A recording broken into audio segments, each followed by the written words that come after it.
السلام عليكم ورحمة الله وبركاته. الحمد لله رب العالمين، والصلاة والسلام على سيد الأنبياء والمرسلين وعلى آله وأصحابه أجمعين، أما بعد. قال الله تعالى: أعوذ بالله من الشيطان الرجيم، بسم الله الرحمن الرحيم. يرفع الله الذين آمنوا منكم والذين أوتوا العلم درجات. حکم صاحبان، مشفق اساتذہ کرام اور میرے ہم سفر علمی ساتھیوں، آج کی سالانہ انجمن میں میرا موضوع خطابت ہے دینی تعلیم کی اہمیت، معاشرے کی اہم ضرورت۔ محترم سامعین، دنیا کے اندر اسلام ہی وہ یکتا مذہب ہے کہ جس کی بنیاد تعلیم اور حصول معلومات پر منحصر ہے، جس مذہب میں شریعت اسلامیہ کا علم حاصل کرنا اور حصول علم کے لیے سفر کرنا، قرآن و حدیث کے ہتھیار سے لیس ہونا ہر مسلمان کے لیے ضروری ہے۔ اسی مذہب نے تعلیم اور معلومات کو بہت اہمیت دی ہے، اور امام کائنات نے طلب العلم فریضۃ علی کل مسلم فرما کر یہ بات واضح کر دی کہ حصول علم کے لیے فکر مند ہونا ہر صاحب ایمان کے لیے ضروری ہے۔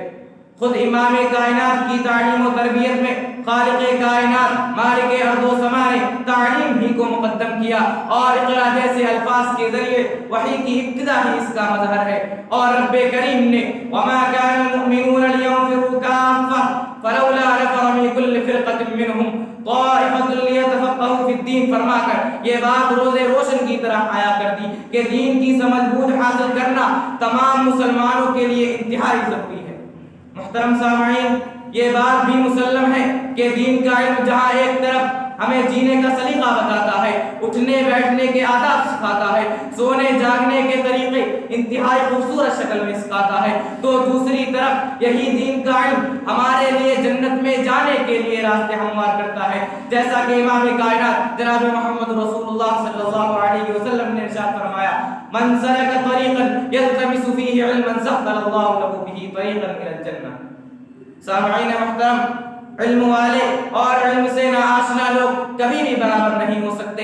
علم والے کے مقام کو بھلا وہ کیسے پا سکتے ہیں جو علم نہیں رکھتے؟ جیسا کہ رب العالمین فرماتا ہے: قل هل يستوي الذين يعلمون والذين لا يعلمون۔ اور ساتھ ساتھ رب العالمین اس علم کی بدولت انسان کے درجات کو بلندی عطا کرتا ہے، انسان کے مقام و مرتبے کو بڑھا دیتا ہے۔ رب العالمین فرماتا ہے: يرفع الله الذين آمنوا منكم والذين اوتوا العلم درجات۔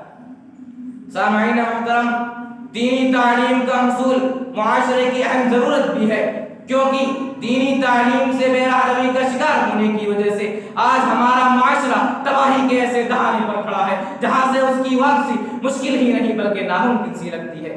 یہ دینی تعلیم سے بے رغبتی کا ہی نتیجہ ہے کہ ہمارے معاشرے میں نئی نئی بدعتیں، نئی نئی خرافاتیں اور نئے نئے رسوم و رواج جنم لے رہے ہیں۔ یہ دینی تعلیم سے دوری کا ہی نتیجہ ہے کہ ہمارے معاشرے کے مسلم نوجوان ویلنٹائن ڈے کی شکل میں شریعت اسلامیہ کا مذاق اڑاتے ہیں اور برتھ ڈے کی مناسبت سے کیک کاٹ کر عیسائیوں کی مشابہت اختیار کرتے ہیں۔ اس لیے آج ہمارے معاشرے کو ضرورت ہے اچھے علماء کی، اچھے فقہاء کی، اچھے دعات کی، تاکہ وہ دین کی تعلیم حاصل کر کے معاشرے سے برائیوں کا خاتمہ کر سکیں۔ لیکن دینی تعلیم کے سلسلے میں ہمارے معاشرے کی غفلت کو دیکھتے ہوئے کسی شاعر نے کہا تھا: حیرت ہے کہ تعلیم و ترقی میں ہے پیچھے، حیرت ہے کہ تعلیم و ترقی میں ہے پیچھے، جس قوم کا آغاز اقرا سے ہوا تھا۔ سامعین محترم، آخر میں بس یہی کہنا چاہوں گا کہ ابھی بھی ہمیں ہوش کے ناخن لینے کی ضرورت ہے، اپنے بچوں کو دینی تعلیم سے آراستہ و پیراستہ کرنے کی ضرورت ہے، ان کا رخ مدارس اسلامیہ کی جانب کرانے کی ضرورت ہے، ان کے دل و دماغ میں دینی تعلیم کی اہمیت بٹھانے کی ضرورت ہے۔ ورنہ یاد رکھنا، اگر مال و جائیداد کے لالچ میں ہم نے اپنے بچوں کو دینی تعلیم سے دور رکھا تو ہمارے معاشرے سے دینی رجحان کا جنازہ نکل جائے گا، نسل کی نسل تباہ و برباد ہو جائیں گی اور ہمارے معاشرے سے دینی ماحول کا خاتمہ ہو جائے گا۔ آخر میں اللہ تعالیٰ سے دعا ہے کہ اللہ تعالیٰ ہمیں دینی تعلیم کی اہمیت کو سمجھنے کی توفیق عطا فرما اور ہمارے معاشرے سے اور ہمارے معاشرے میں دینی ماحول پیدا فرما۔ آمین۔ وآخر دعوانا الحمد للہ رب العالمین۔ السلام علیکم ورحمۃ اللہ وبرکاتہ۔